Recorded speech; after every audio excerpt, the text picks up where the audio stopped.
우리가 인생을 살아가다 보면요, 누구라도 예외 없이 외로움과 고독을 깊이 경험하게 될 때가 있습니다. 이것은 단지 내 주위에 사람이 얼마나 있는가, 그 많고 적음에 있지 않습니다. 아무리 내 주변에 사람이 많아도 외로움은 우리에게 언제든지 찾아올 수 있는 것입니다. 이 세상에 내 편은 아무도 없는 것 같고 나 홀로 고립되어 있는 것 같은 그런 느낌이, 그런 생각이 내 인생에 가득 들어오게 되면 우리는 견딜 수 없는 슬픔과 고단함을 경험하게 되는 것입니다. 하지만 여러분, 사실은 그게 다가 아니죠. 우리는 보통 외로움을 부정적으로만 생각하는 그런 경향이 있는데, 실은 외로움은 우리에게 단지 나쁜 영향만 주는 것이 아닙니다. 외로움을 다른 방향에서 살펴보면 자유가 됩니다. 외로움을 다른 편에서 바라보면 자기 자신을 되돌아볼 수 있는 값진 성찰의 기회가 됩니다.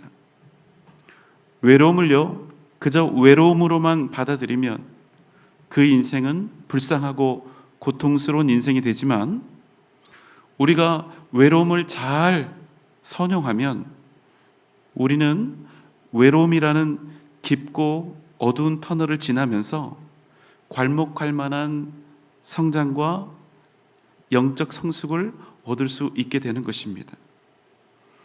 이 시간은 외로움이 그저 외로움으로 끝나지 않고 오히려 위대한 능력이 되어 하나님께 쓰임받는 이야기를 함께 나누어 보려고 합니다.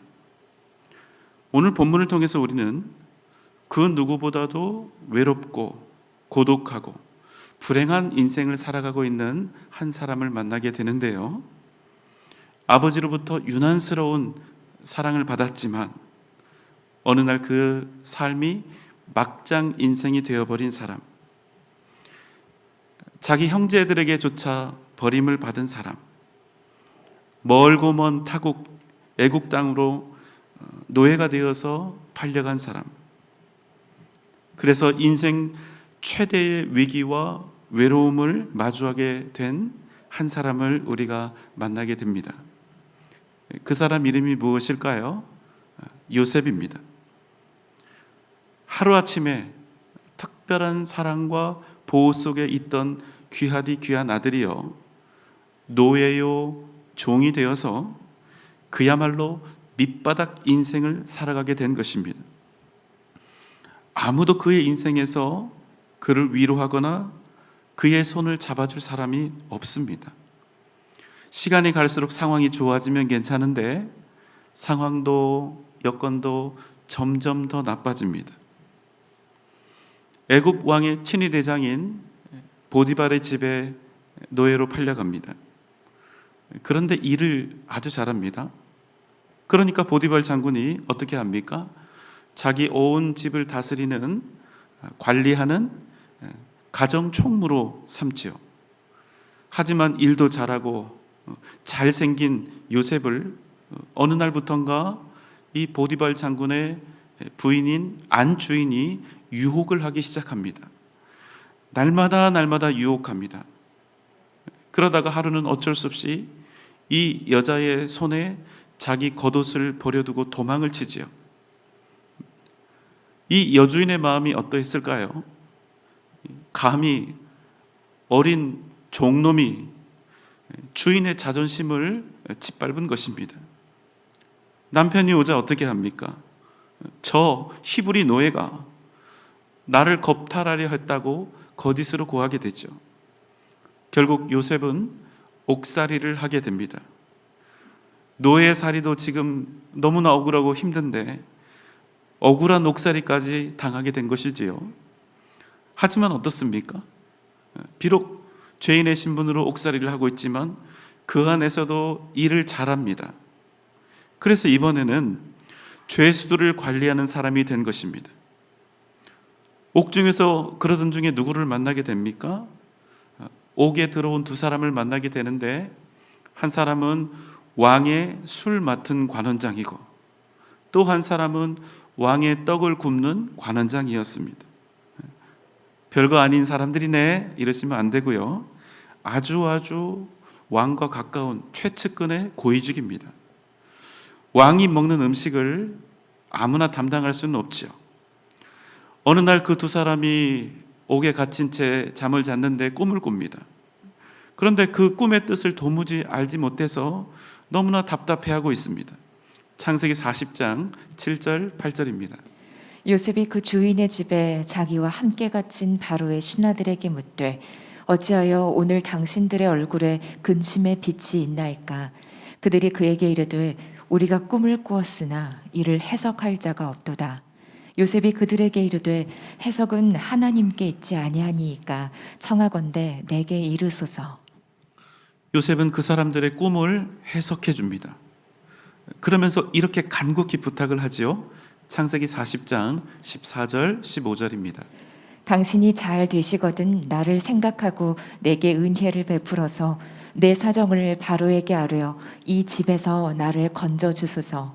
나는 히브리 땅에서 끌려온 자요 여기서도 옥에 갇힐 일은 행하지 아니하였나이다. 그 후 요셉의 해석처럼 술 맡은 관원장은 다시 전직을 회복해서 왕 곁으로 돌아가게 됩니다. 그러나 이 술 맡은 관원장은 곧 요셉을 잊어버리고 그를 더 이상 기억하지 않습니다. 결국 요셉은 또다시 자신의 무고함을 풀 기회를 완전히 잃은 채 계속해서 옥살이를 하게 되었습니다. 그리고 시간이 흘렀는데 무려 2년이 흘렀습니다. 그런데 이번에는 누가 꿈을 꿉니까? 애굽의 왕 바로가 꿈을 꾼 것입니다. 창세기 41장 8절로 9절입니다. 아침에 그의 마음이 번민하여 사람을 보내어 애굽의 점술가와 현인들을 모두 불러 그들에게 그의 꿈을 말하였으나 그것을 바로에게 해석하는 자가 없었더라. 술 맡은 관원장이 바로에게 말하여 이르되 내가 오늘 내 죄를 기억하나이다. 왕이 아침에 일어나는데요, 너무나 꾼 꿈이 괴이하니까 견딜 수 없이 답답해합니다.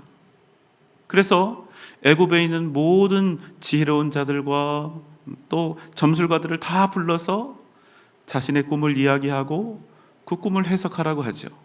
그렇지만 아무도 그 꿈을 능히 해석하지 못했습니다. 바로 이때 왕 곁에 있던 술 맡은 관원장이 한 사람을 떠올립니다. 2년 전에 자신이 옥에 갇혀 있을 때 자신의 꾸었던 꿈을 해석해 주었던 사람이죠. 누굽니까? 요셉을 떠올린 것입니다. 왕이 곧바로 요셉을 자기 앞으로 부릅니다. 요셉에게 자기가 꾼 꿈의 내용을 설명하죠. 그리고 요셉은 왕의 꿈을 해석합니다. 그런데 그 꿈의 내용을 들어보니까 보통 이게 중요한 그런 일이 아닙니다. 애굽 온 땅에 앞으로 큰 풍년이 7년 동안 있을 것이고 그 7년의 풍년이 지나가면 그만큼 큰 흉년이 7년 동안 있으리라는 그런 내용이었습니다. 그런 즉시 대비를 하지 않으면 모두가 굶어 죽는다, 이런 내용이었죠. 단지 꿈 해석뿐만 아니라 그에 대한 대비책까지 완벽하게 요셉이 제시를 한 것입니다. 이제 오늘 본문의 말씀입니다. 창세기 41장 37절로 39절입니다. 바로와 그의 모든 신하가 이 일을 좋게 여긴지라. 바로가 그의 신하들에게 이르되 이와 같이 하나님의 영에 감동된 사람을 우리가 어찌 찾을 수 있으리요 하고 요셉에게 이르되 하나님이 이 모든 것을 네게 보이셨으니 너와 같이 명철하고 지혜 있는 자가 없도다. 요셉의 꿈 해석과 그에 대한 대비책을 들은 바로와 그의 신하들은 어떤 반응을 보입니까? 이 모든 일들, 요셉의 꿈 해석과 대비책에 대해서 합당하다, 지혜롭다, 이렇게 여긴 것입니다. 이에 바로가 뭐라고 합니까? 이와 같이 하나님의 영에 감동된 사람을 우리가 어찌 찾을 수 있으리요? 하나님이 모든 것을 너에게 보이셨으니 너와 같이 명철하고 지혜 있는 자가 없도다. 그리고 큰 결단을 내리는데요. 40절 말씀입니다. 너는 내 집을 다스리라. 내 백성이 다 네 명령에 복종하리니 내가 너보다 높은 것은 내 왕좌뿐이니라. 애굽의 왕 바로는 요셉을 애굽 땅 온 땅을 다스리는 그 땅의 총리가 되게 하고 자신이 가진 모든 권한을 다 주었습니다. 그 증표로 자기가 끼고 있던 인장 반지를 빼어서 요셉의 손에 끼우고 그에게 세마포 옷을 입히고 금사슬을 목에 걸고 자기에게 있는 버금수레, 왕 다음에 권력장만이 탈 수 있는 2인자의 수레에 요셉을 태운 것입니다. 여러분, 죄수에서 애굽의 총리가 된 것입니다. 갑자기. 요셉의 인생을 우리가 과연 뭐라고 표현할 수 있을까요? 이 세상에서 가장 외롭고 고독했던 한 히브리 노예 소년이 온 나라와 백성들의 칭송을 받는 애굽의 총리가 된 것입니다. 여러분, 이 일의 결과를 과연 무엇으로 어떻게 설명할 수 있을까요?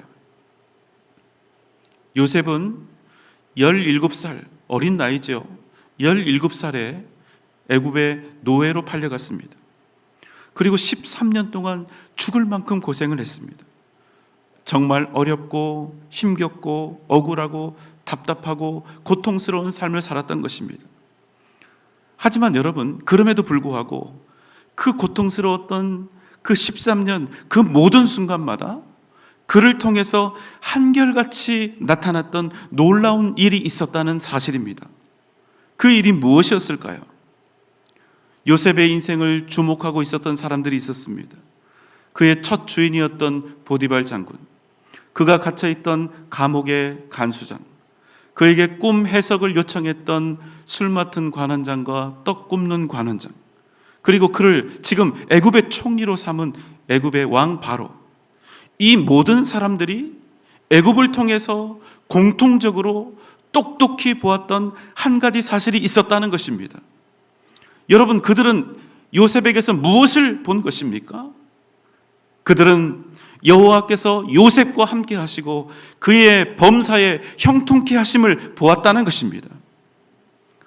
그래서 그들은 요셉을 위해서가 아니라 자신들이 복받기 위해서 요셉을 가정 총무로, 옥의 관리자로, 애굽의 총리로 세운 것입니다.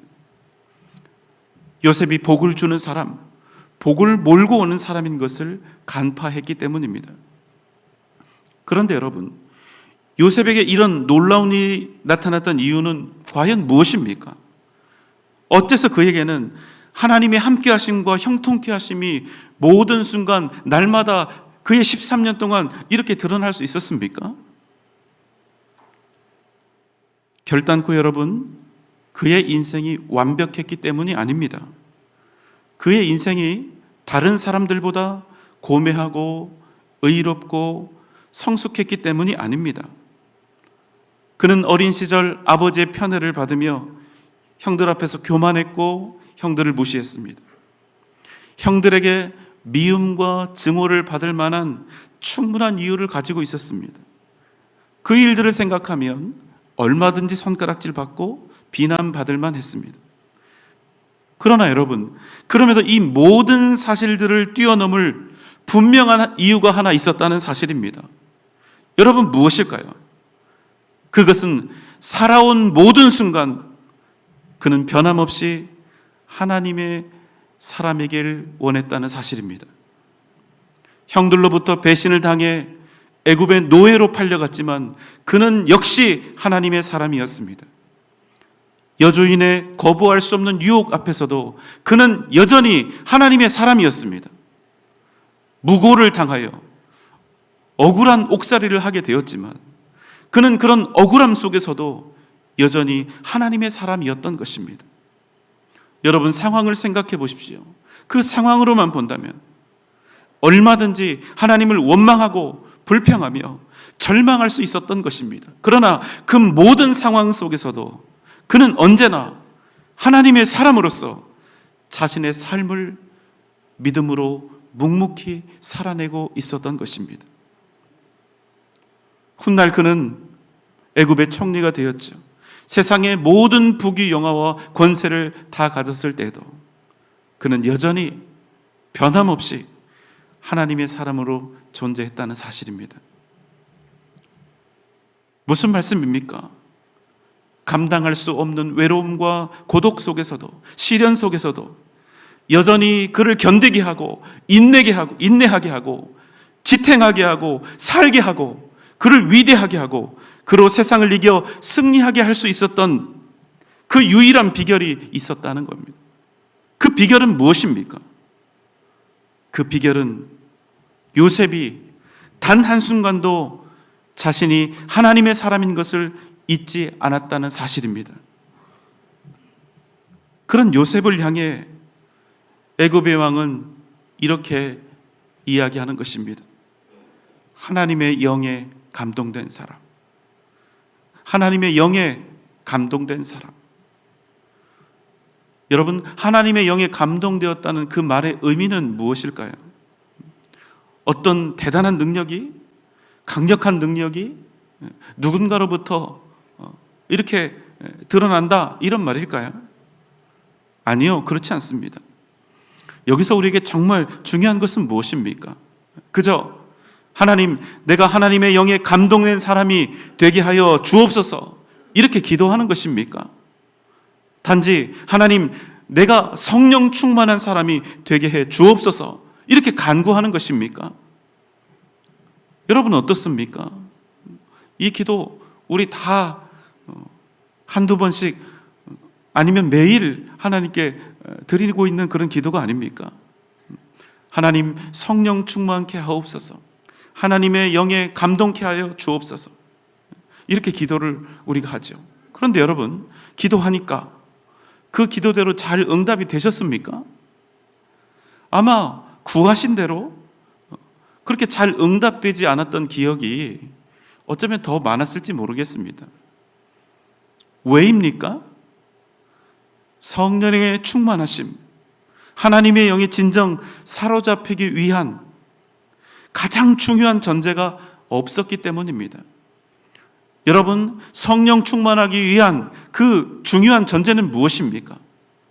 내가 먼저 내 자신을, 내 전인격을, 내 인생을 하나님께, 주님께 내어드릴 그 마음의 진심이 정말로 있는가?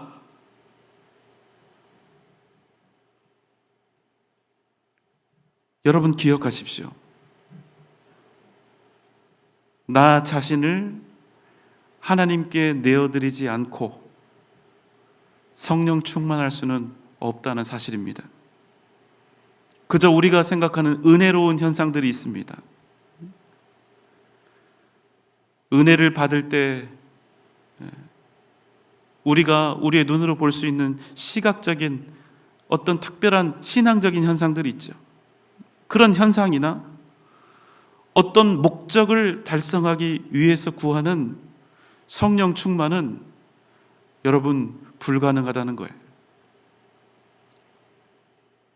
그렇다면 여러분, 우리는 어떻게 하나님의 영에 감동된 사람이 될 수 있습니까?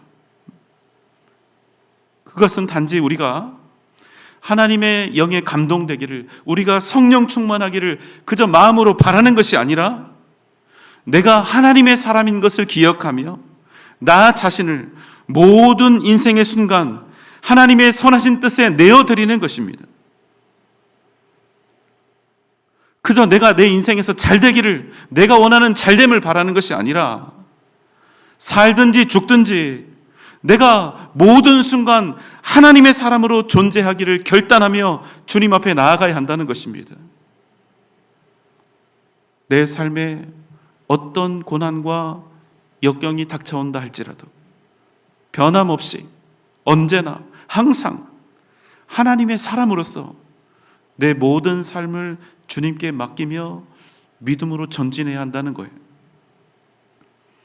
아무리 애쓰고 수고해도 여전히 노예일 수밖에 없고, 아무리 발버둥을 쳐봐도 여전히 억울한 죄수일 수밖에 없지만, 그럼에도 그 모든 순간 그저 원망이나 불평이 아니라, 절망이 아니라 그 모든 순간 그럼에도 하나님의 사람으로 하나님의 뜻대로 살기를 구하는 것입니다.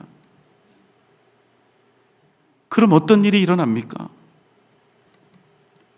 하나님께서 애타는 우리의 이 중심을 보시고 하나님께서 감동하시는 것입니다. 하나님께서 우리의 그 진실한 헌신을 보시며 애간장이 타시고 그 마음이 폭포수처럼 녹아내리는 것입니다. 그럼 우리 인생에 어떤 일이 일어날까요? 인생 밑바닥을 살던 노예가 한 나라의 총리가 되고 억울한 죄수가 온 나라와 민족을 구원하는 하나님의 위대한 도구로 쓰임받게 된다는 사실입니다.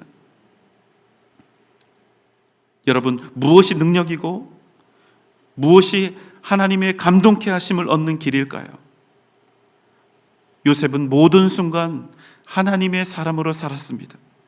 그는 노예였지만 노예가 아니라 하나님의 사람이었습니다. 그는 옥에 갇힌 죄수였지만 죄수가 아니라 하나님의 사람으로 살았습니다.